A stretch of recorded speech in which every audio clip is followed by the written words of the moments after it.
Chapter 4. The third son, Alyosha. He was only 20. His brother Ivan was in 24th year at the time, while their elder brother Dmitri was 27.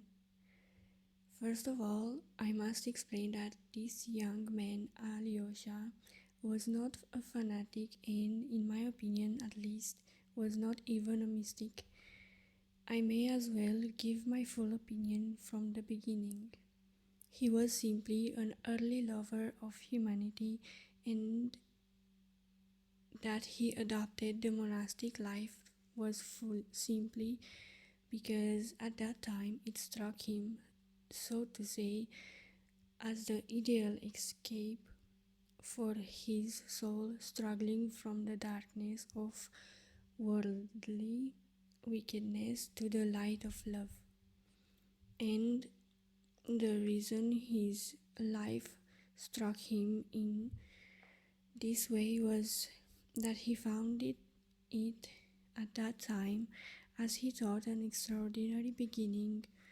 Our celebrated elder Zosima, to whom he became attached with all the warm first love of his ardent heart.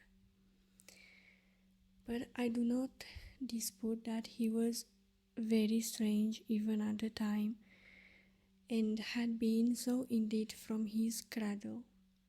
I have mentioned already, by the way, that though he lost his mother in his 4th year, he remembered her all his life, her face, her caresses, as though she stood living before me.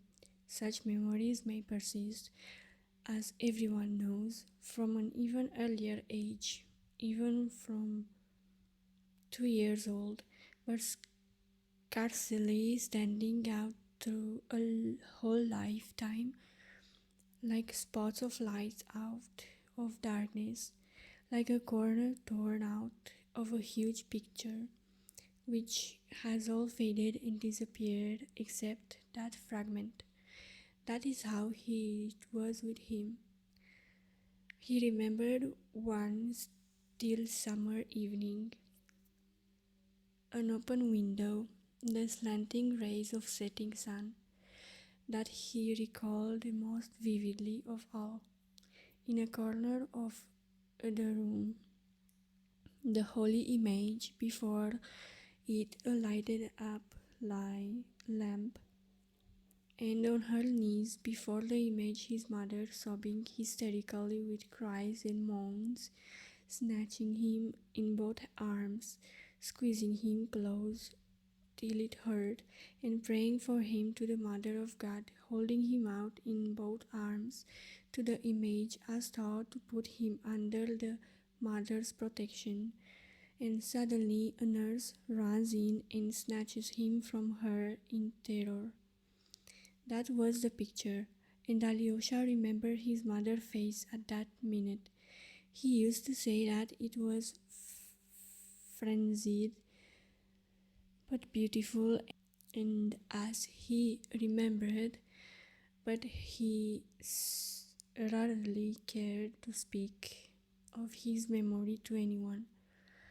In his childhood and youth, he was by no means expansive and talked little indeed, but not from shyness or sullen unsociability, quite the contrary, from something different, from a sort of inner preoccupation entirely personal and unconcerned with other people, but so important to him that he seemed, as it were, to forget others on account of it.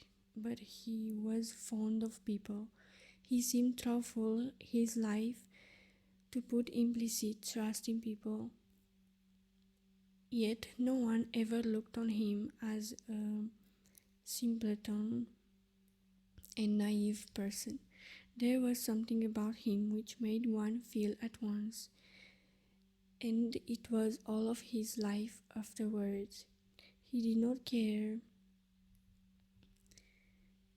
to be a judge of others. He would of others that he would never take it upon himself to criticize and would never condemn anyone for anything. He seemed indeed to accept everything without the last condemnation, through often grieving bitterly, and this was so much so that no one could surprise or frighten him, even in his earliest youth.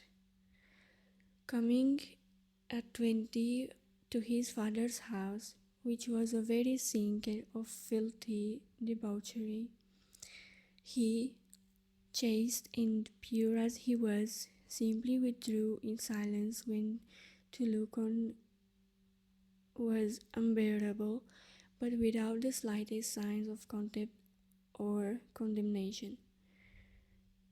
His father, who had once been in a dependent position and so he was sensitive and ready to take offense, met him at first with his distrust and sullenness. He does not say much, he used to say, and thinks before, and he thinks the more. But soon, within a fortnight, indeed, he took to embracing him and kissing him terribly often, with drunken tears, with sottish sentimentally. Yet he evidently felt a real and deep affection for him, such as he had never been capable of feeling for anyone before. Everyone indeed loved this young man wherever he went, and it was from his earliest childhood. When he entered the household of his patron and benefactor Yefim Petrovich Polinov, he gained the hearts of all the family, so that he looked on him quite as their own child.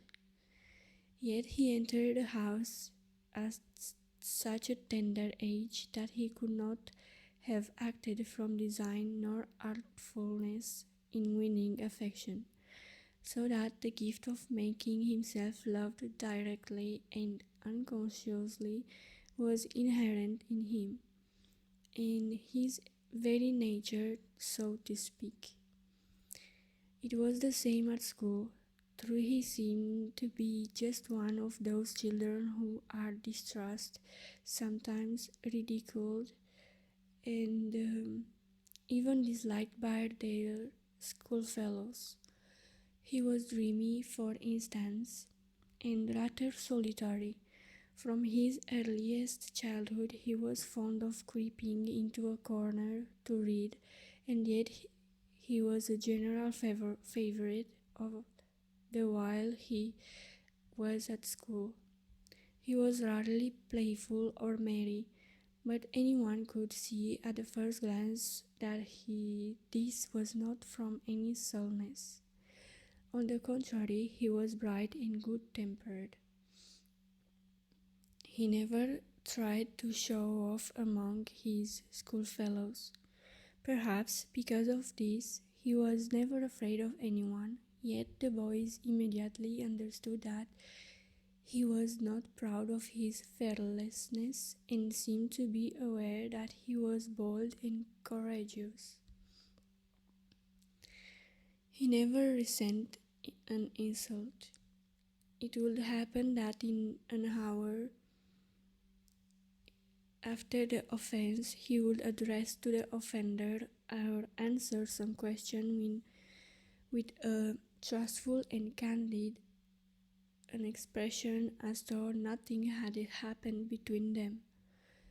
And it was not that he seemed to behave forgotten or intentionally forgiven the affront, but simply that he did not regard it as an affront, and this completely conquered and captivated the boys.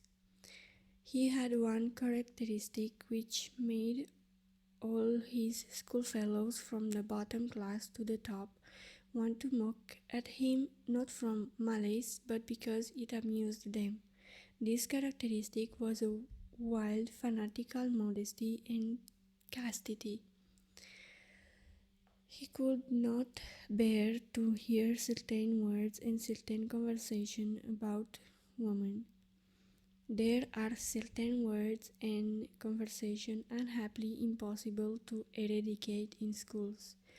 Boys, pure mind and heart, almost children, are fond of talking in school among themselves and even aloud of things, pictures and images of which even soldiers would sometimes hesitate to speak. More than that, much that soldiers have no knowledge or conception of is familiar to quite young children of our intellectual and higher classes. There is no moral depravity, no real corrupt inner sinness in it, but there is the appearance of it, and it is often looked upon amongst them something refined, subtle, daring, and worthy of imitation. Seeing that Alyosha Karamazov put his fingers in his ears when they talk of that, they used sometimes to crowd him, pull his hands away, and shout nastiness into both ears while he struggled, slipped to the floor, tried to hide himself without uttering one word of abuse, enduring their insults in silence. But at last they left him alone, gave up on taunting him with being a regular girl, and what's more, they looked upon it with compassion as a weakness. He was always one of the best in the class, but never the first. At the time of Yefim Petrovich's death, Alyosha had 2 more years to complete at the provincial gymnasium. The inconsolable widow went almost immediately after his death for a long visit to Italy with her whole family, which consisted only of women and girls. Alyosha went to live in the house of 2 distant relations of Yefim Petrovich, ladies who he had never seen before. On what terms she lived with them he did not know himself. It was very characteristic of him, indeed, that he never cared at whose expense he was living. In that respect, he was a striking contrast to his elder brother Ivan, who struggled with poverty for his first 2 years in the university, maintained himself by his own efforts, and had from childhood been bitterly conscious of living at the expense of the benefactor.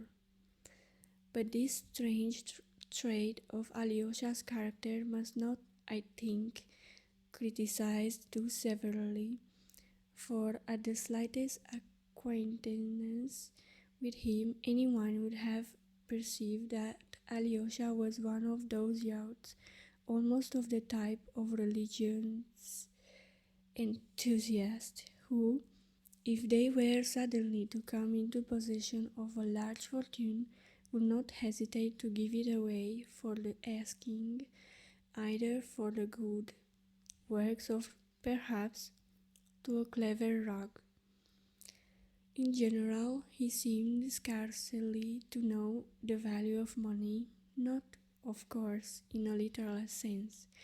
When he was given pocket money, which he never asked for, he was either terribly careless of it, so that it was gone in a moment, or he kept it for weeks together, not knowing what to do with them.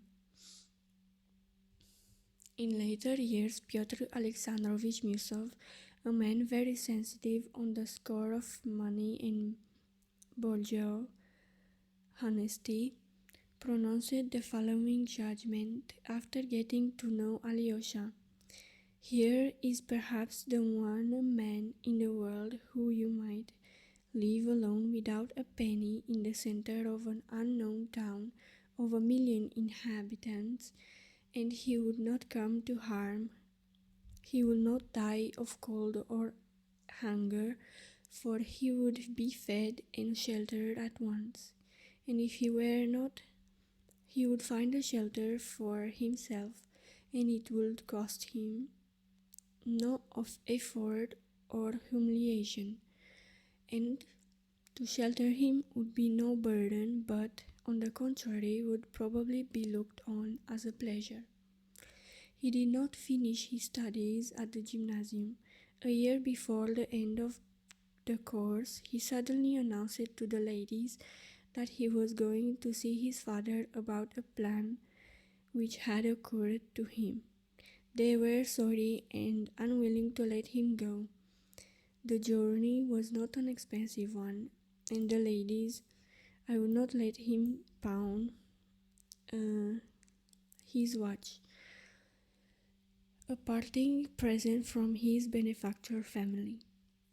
They were provided him liberally with money and even fitted him out with new clothes and linen.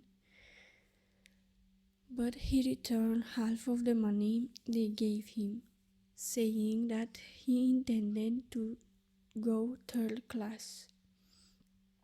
On his arrival in the town, he made no answer to his father's first inquiry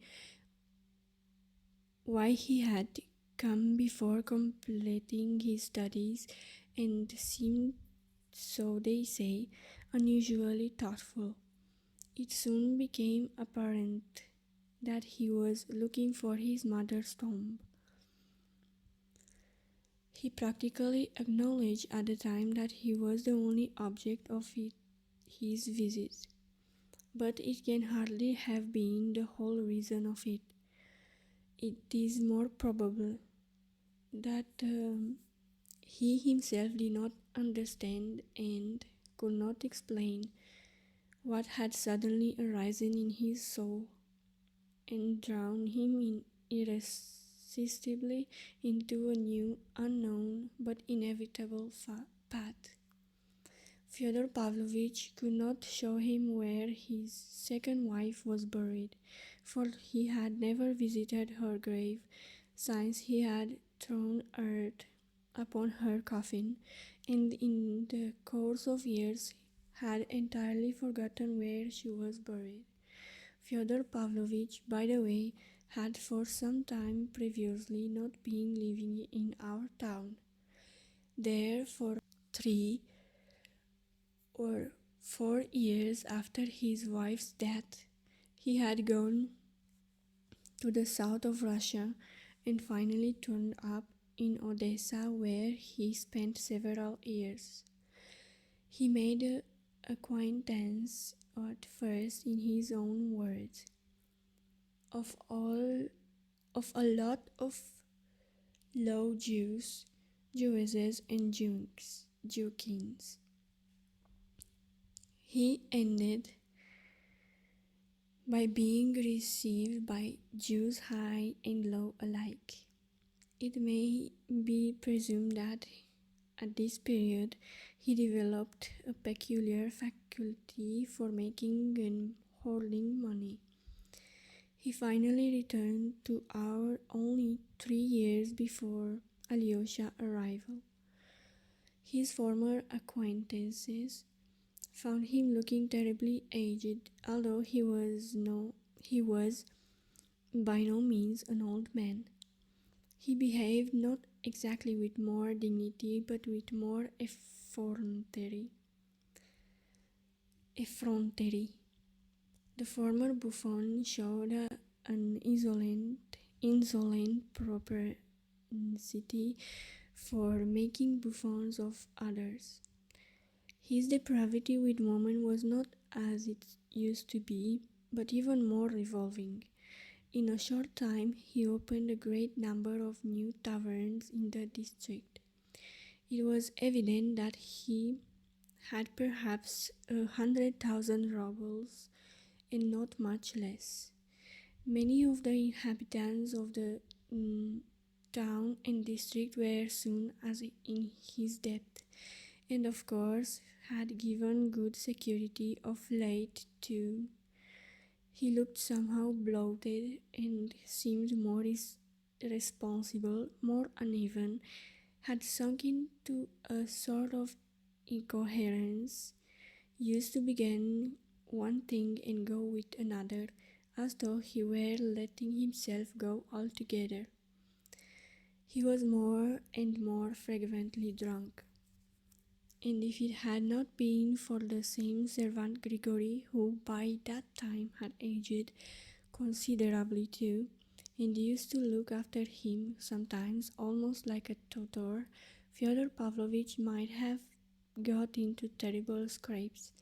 Alyosha's arrival seemed to affect even his moral side, as though something had awakened in his permanently old man, which had long been dead in his soul. Do you know, he used to often say, looking at Alyosha, that you are like her, the crazy woman. That was what he used to call his dead wife, Alyosha's mother. Grigory, it was who pointed out the crazy woman's grave to Alyosha. He took him to our town cemetery and showed him in a remote corner a cast iron tombstone, cheap but decently kept, on which were inscribed the name and age of the deceased and the date of her death, and below a four-lined verse, such as are commonly used in old-fashioned middle-class tombs. To Alyosha's amazement, this tomb turned out to be Grigory's doing. He had put it up on the poor crazy woman grave at his own expense, after Fyodor Pavlovitch, who he had often pestered about the grave, had gone to Odessa, abandoning the grave and all his memories. Alyosha showed no particular emotions at the sight of his mother's grave. He only listened to Grigory's minute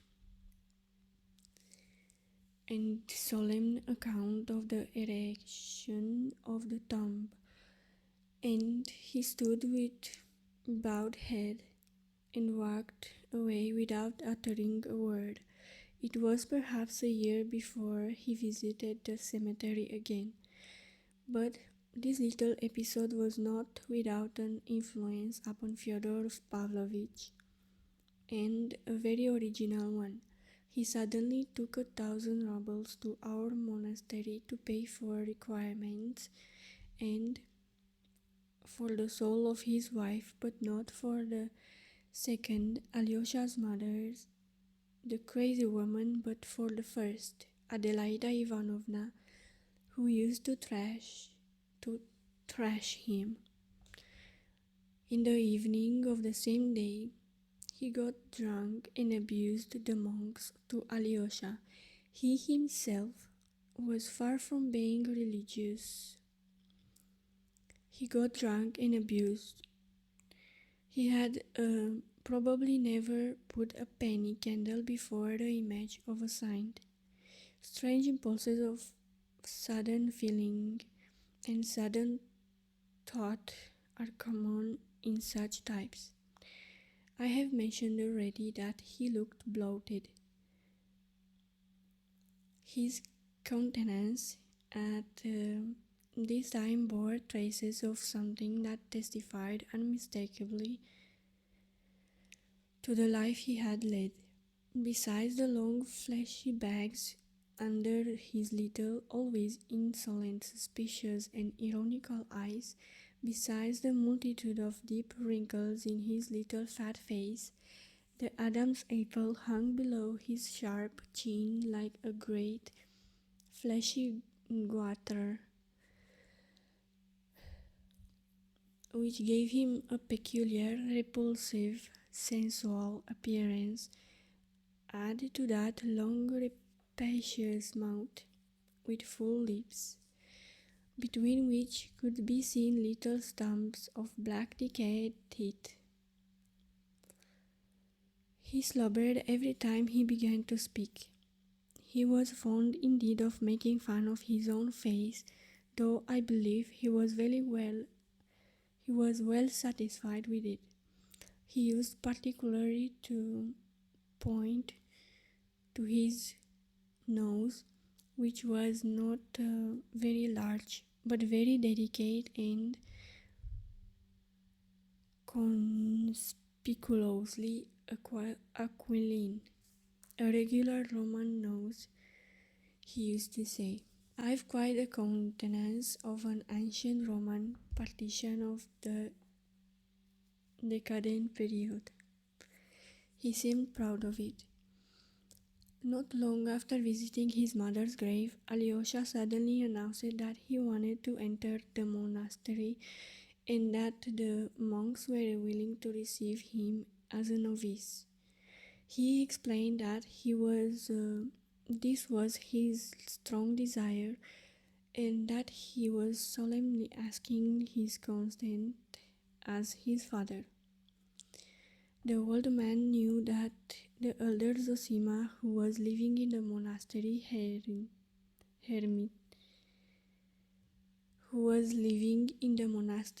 hermitage, had made a special impression upon his gentle boy.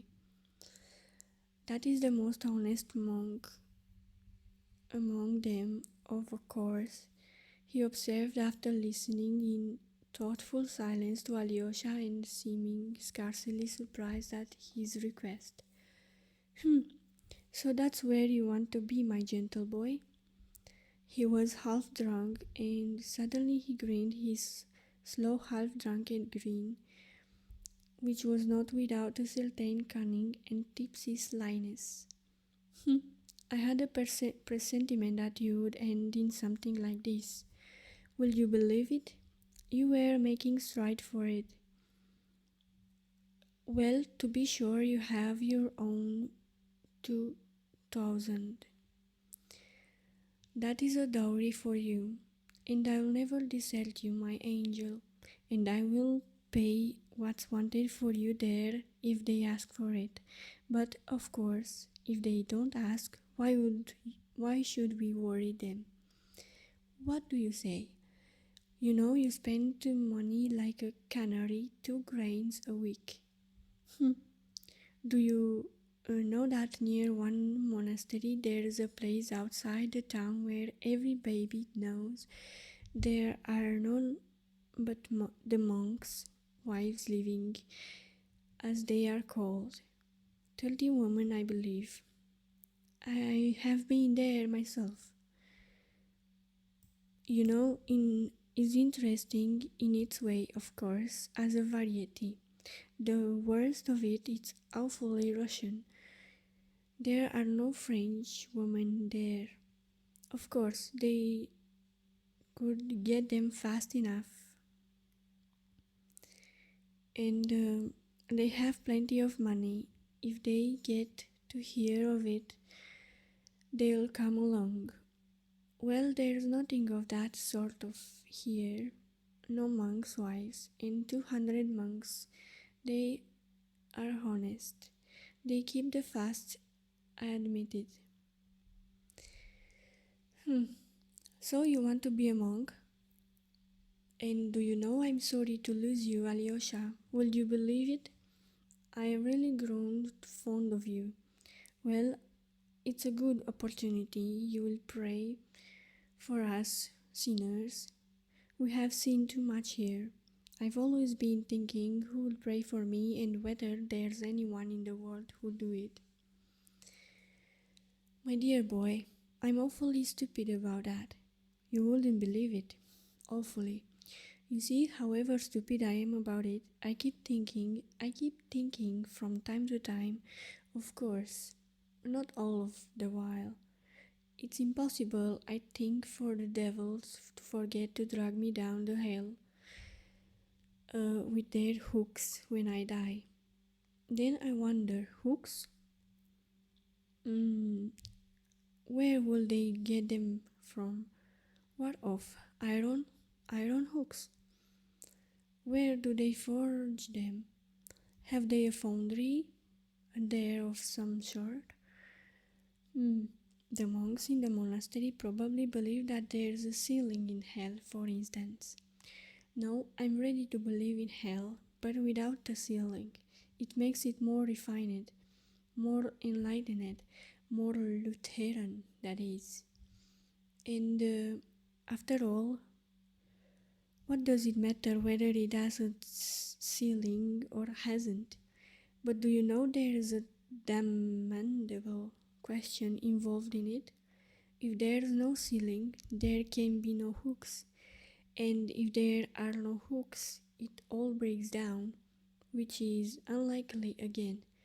For then, there will be none of to drag me down to hell, and if they don't drag me down, what justice is there in the world?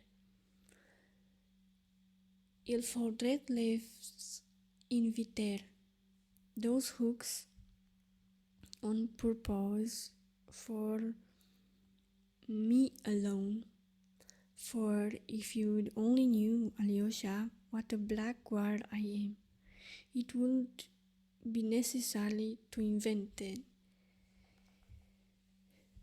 That is the meaning of Il faudrait les inventer. But there are no hooks there, said Alyosha, looking gently and seriously at his father. Yes, only the shadows of hooks. I know. That's how a Frenchman described hell. J'ai vu l'ombre du concert qui avec l'ombre d'une brosse frottée, l'ombre du crochet. How do you know there are no hooks, darling? When you have lived with the monks, you will sing a different tune. But to go on and get the truth there and then come and tell me. Anyway, it's easier going to the other world if one knows what there is there. Besides, it would be more seemly to you with the monks that here with me, with a drunken old man and young harlots. True, you are like an angel, nothing touches you. And I dare say nothing. I will touch you there. That's why I let you go, because I hope for that. You have got all your wits about you. You will burn and you will burn out.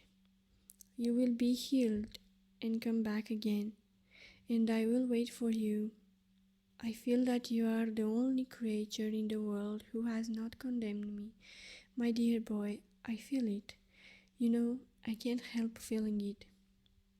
The meaning of the French sentence.